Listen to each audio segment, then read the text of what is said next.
It is properly marvelous to hear how pianists who do not touch the sound they produce, like string players, wind players, and of course singers, manage through an industrial quantity produced instrument and then complex action between the key and the hammer on the strings resonance, which will give then that tone that is not typed as it appears, but it's fantastic that on the same instrument two pianists sound so fantastically different. So it's the question of first, of course, the imagination of the sound before you produce it.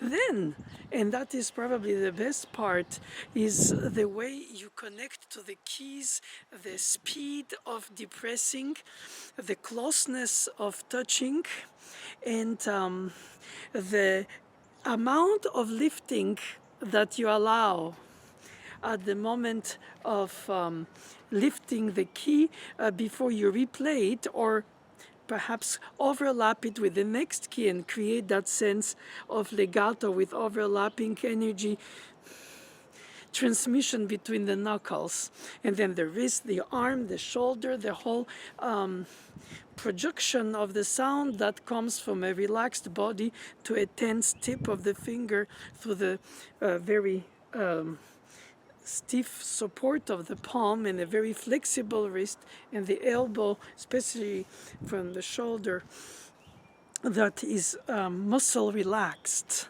Of course, that's theoretical because you have octaves, you have repeated notes, you have chords, you have dynamic ranges, you have leaps because you have 88 keys. So obviously, not every section carries the same capacity of physical approach, but ultimately all of this from the inner imagination into the tip of the finger touch is towards producing the sound and then the next sound. Of course, on the piano we don't produce the pitch because it's already tuned. So we don't produce the vibrato unless we use the pedal in a way that, because of the lifting of the dampers, you feel like there is a natural resonance by sympathy, especially if the strings are crossed. And of course, acoustics in the resonance of the given hall, room, or architectural space enhances some aspects of it. And of course, in recordings, with the technology that exists, you can enhance this or that, reverberate this or that, mediums compared to trebles, more precision but with more air of the resonance, and sometimes combine groups of microphones. So all this is a artificial setting towards it's a subjective, idealized point of sound view. And that is what you do when you watch a film. You watch the screen shots according to the choice of the director. And you cannot look around the set because you see where he points the camera for the storytelling or the psychology or the drama or the meaning of what he or she wants you to be engaged in as a film watcher. And I find the same about voicing when you play. You bring out characters, elements, innuendos in a section or in a texture that other pianists don't see. And some see it, but in a personal way. And regardless if that is in the authenticity editions forever lost race, that is more satisfactory to music knowledgeable and very often very well informed, which is very helpful to study musicologists and scholars. While in real-time performance, no matter how much you're informed or, let's say, blissfully ignorant, and you let just your intuition guide you, perhaps to a certain extent, I don't claim that one is better than the other, because since I'm a piano teacher myself, I cannot criticize my own profession, because then it would mean that it's unnecessary to teach. Just let their intuition guide them. Well, for some of the students, they really do have an intuition that is already apparently covering up a lot of the knowledge that they didn't receive. And for others, the overwhelming amount of information about performance, historic informed ways, and then instrumental development, and then textual knowledge of the piece, and then comparison with other orchestrations or perhaps other works of the same composer, then compare interpretations among each other as an oeuvre over the oeuvre. That is what I am confronted constantly with as a teacher, because I teach 99% of the time music of dead composers' intentions through their notation to students who would like to find, when they trust me as they come to from a point of view of their studies before they continue it somewhere else, and they ask me, and I answer them by reading the text and the intentions of the composer. Of course, it is subjective, and it should be subjective after all. Of course, you have some objective facts of stylistic events and facts that you cannot argue. What is Baroque is not classical, what is Romantic is not neoclassical.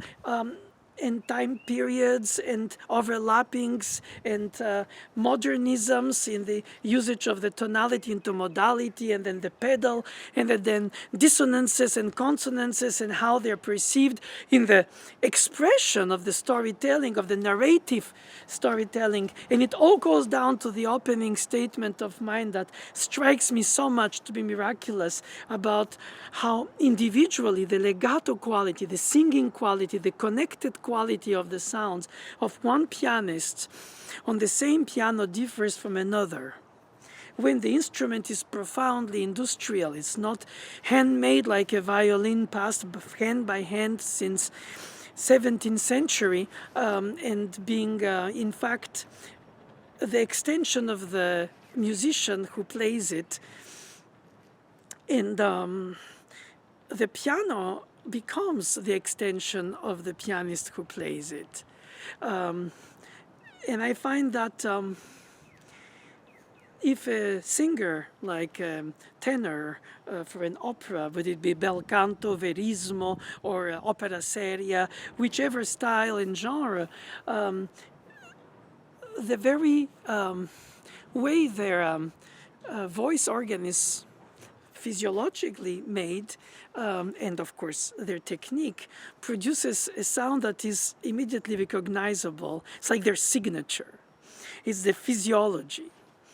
And compared to pianists, of course, I, as a teacher, of course, take very great care of the morphology of the student in terms of how low they have to sit or distant, according to what texture they have to play, octaves or chords, or just repeated notes or something very singing, and observing their length of arm and observing the amount of depth that they go into the keys, and how to teach them to extract, sculpt, almost daydream and then retrieve, voicing wise, with the knowledge of the texture and the phrasing, not just note by note, but meaningful sentences, and then how to organize step by step the idea of the development of a phrase. That is not just it's pretty, or I like it, or it's moving, or it's sad, or it's happy. It is all that at the root, but it is more sophisticated than that. And I think that when you combine emotion from the way you receive the text from the composer, who didn't live as in per se an interpretation, even if some recorded their own, but let's say the universality of their message is in the text rather than in the interpretation, which, even if it's theirs, is not the unique one, since their piece by essence travels through time, through the notation, and then it's in the eye of the beholder. to give it a new life, ephemeral moments of developing the meaning of what it means to them through their own culture filter. The filtering exactly of their culture can bring them to a certain tempo, to a certain expectation of articulation, and all these subjective facts. So of course you can have influences by people who you find are really convincing you, and you say, gosh, I would like to play like this person when I know the piece, because it represents some kind of nirvana that you want to reach as a performer. If you're more looking at the text, as I teach very often in examples of various options the composer could have used for a given section, it's fantastic because you realize even more meaningfully how to play what's written when you are able to think outside of the box what could have been written in terms of voice leading, harmonization, or structure or disposition on the score, on the keyboard. And so, of course, you play the choices of the composer, and it has to, at some point, leave the score, and through memorization mostly, enter in the soul of the performer, or in also the intellect. Of course, emotion and rational are sometimes contradictory, because you could be very rational and should be to organize your understanding of the patterns, of the stretches, of the tonality, of all these factual things, of the form, of the repeats, of the breathing, of the phrasing. And then you have the emotional aspect of responding to a harmonic progression, to a melodic line, or the repeated note, whatever detail that explains the whole, at least for you emotionally, and then it triggers you to play it like as if you composed it to the eyes or the ears of the listener. Of course, the listener knows it's not you, but if the listener feels you're just reciting something to which you don't adhere, or you don't understand exactly what it means, even if it's generally so for the beautiful themes, but I think the keys, and that's what I insist very much for the students to get into, is how to meaningfully merge in traffic when they go through the bridges and the transitions, because these are the weaker sections sometimes of the piece. Of course, saying that sounds very arrogant. I don't mean to say they're weak. Of course, Mozart is a master in this. Fauré also transitions into return to recap, or a modulation, or Chopin as well. But then, in some ways, sometimes even they, and it's nothing critical, it's a fact that the score has thematic materials, melodic materials, harmonic materials. Even if it's atonal, it does have its own atonal structural elements that you have to, like patterns, to compare, contrast, understand, memorize. So once you memorize the piece, whichever the style, you perform it having read it, having lived with it, having practiced it, having repeatedly practiced every detail in order to bring it to the stage, to the recordings stage of a studio at its best, for every detail, no corners left untouched. While the emotional aspect can impeach the mental clarity, because you feel uncomfortable to share something so intimate with an audience. Not all artists are comfortable on stage. They call it stage fright. I don't know how to call it. But I feel like the ultimate jubilation in personal case as a performer, not as a teacher, which I understand I try to help them fight in order to not be impeached in their expression by their emotional, let's say, scare. I've never experienced that. I have a jubilant relationship between the piece, the stage, and the audience. It's not exhibitionism. To a certain extent, perhaps it is. I don't ignore the fact that there is a dimension of, if not seduction, which is a very strong word, but if not coercion, perhaps, or conviction, a certain connection through honesty about what this piece means to me and how I bring it to the others.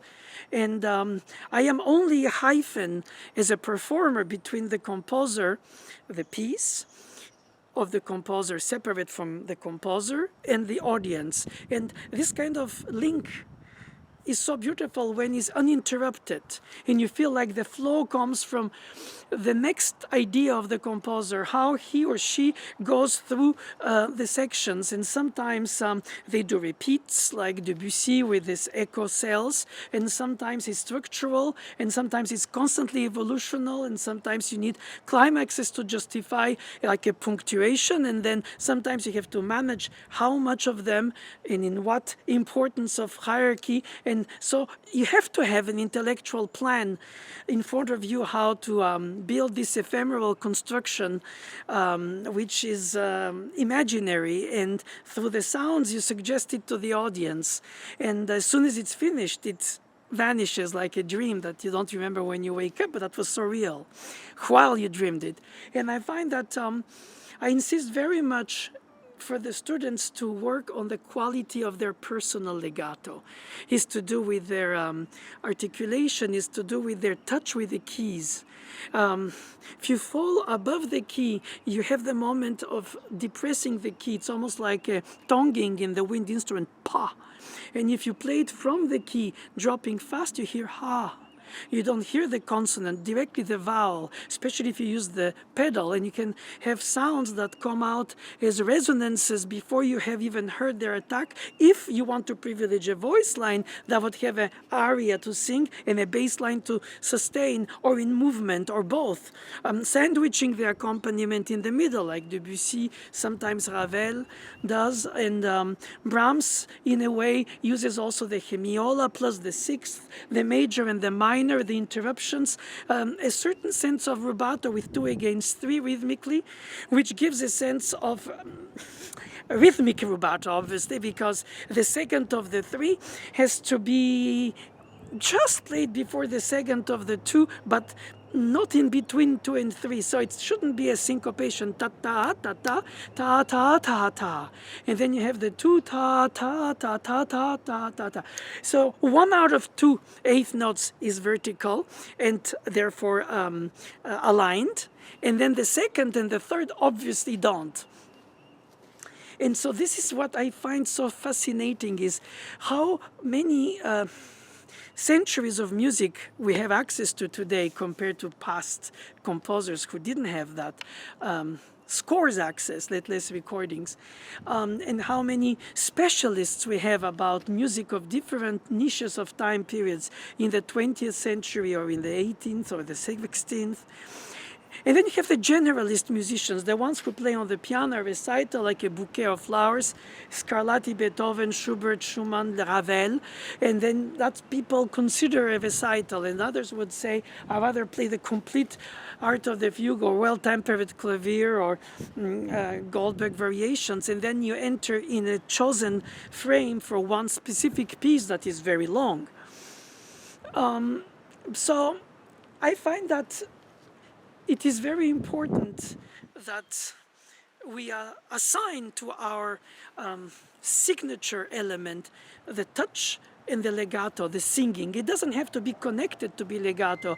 It can be air legato, when you hold until you pick the next note and you lift it. So you practice a double legato exercise I call hold and poke, that helps articulate by muscular memorizing when you lift, not only when you push the next key. So depressing a key is what you practice in rhythms, like many pianists practice, but practicing hold and poke allows to organize the lifting, define it when, and so this you can have a connection that I call air legato, where it's not staccato, it's not tenuto, it's not legato in the sense of connected or over-connected, but then if you want and you find that you need to have that expression of the connection of the sounds, yes, then you overlap. And I think that when you have a subtlety of quality, of quantity, of repertoire of touches, according to your culture understanding of the sound that you expected in a given style, between a legato and a Scarlatti sonata, in the same recital where you would play an appassionata legato in the slow movement, it is not the same legato because it's not the same style. So how do you translate such a minute differences that are suggested more than, or hinted even, I think that is the importance of the culture and the cultivated, filtered understanding of the stylistic genres that are used on the keyboard as imitational Baroque dances or quartet in a string quartet structure like in the classical era. And then, of course, you have singing, voicing, and then you have, of course, the fugue is the ultimate pure music polyphonic element that you can adapt. You can adapt polyphony even in chords. Of course, that is a question then of personal taste, but I give a lot of my incentives to students in order to open their horizon span so large that they can think outside of the box in order to speak better what is in the box. In other words, yes, authentic, yes, clean, yes, precise, yes, understood cerebrally and memorized. But once all this work is done and the full circle is made, regardless if you copy it by hand to even get more immersed in the writing, in order to play it more as if you wrote all the sequence or consequence of each sounds and phrases and lines and pages. And so it's like going from the letter to the chapter of a book, but every word, sound matters poetically. And then, of course, the meaning you give to it or that you consider the composer gave to it, it's a incredible way of connecting through innuendos psychologically rather than lyrics, because it's not a song aria or an opera, but it does have the elements that you find that define your connection to the piece. Of course, less so when it's atonal, because it is no more connected through the emotion directly, but it is once you know the alphabet of each composer's series of tones. Once you abandon the quite universal usage of the tonal system in its incredible amount of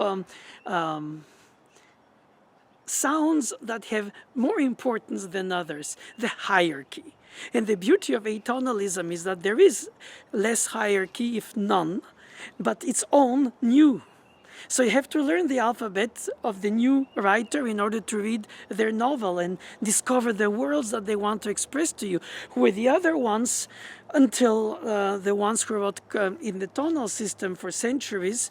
You have different styles, but with the same vocabulary and the same alphabet. So that's fantastic. And I find that this is the most important, is to always bring the sound of the pianist to correspond to their inner world, not to some defined, told, written, highlighted, imitated, even if in the beginning is necessary to have some, let's say, role model or some kind of template for interpretation, but then little by little it has to become yours. And it doesn't happen overnight, but it's part of the combination between the technique to control it, the imagination to understand it, the incredible discipline to repeat it and teach it to your muscular memory for years or perhaps months or perhaps weeks, regardless the length that it takes, in order to carve every detail so that when you play it, you display it like a conductor who doesn't play but oversees the structure. When you play, you cannot in real time control everything. So the time it took you, the energy it took you, the repetitivity it took you to input in the muscular memory, basically from fingers to the brain through the eyes of the score when you practice repeatedly, it's almost like having a pair of hands to practice, because you exhaust your hands to teach your brain the muscular memory of the performance, which in a way helps you with the stage fright, which I mentioned earlier, because it gives you a sense of autopilot. But it's not always the case, because a piano sounds differently, feels differently. Every action of piano is different by essence, unless you bring your own around, which is not obviously the case for most.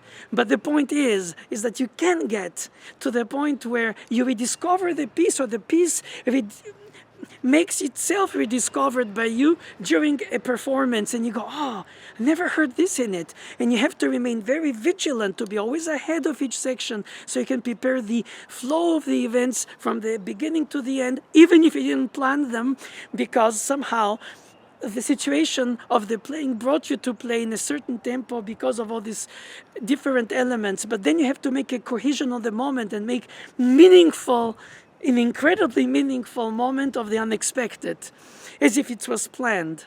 And this way you have a rapport of almost dialogue with the piece you perform. How marvelous, no?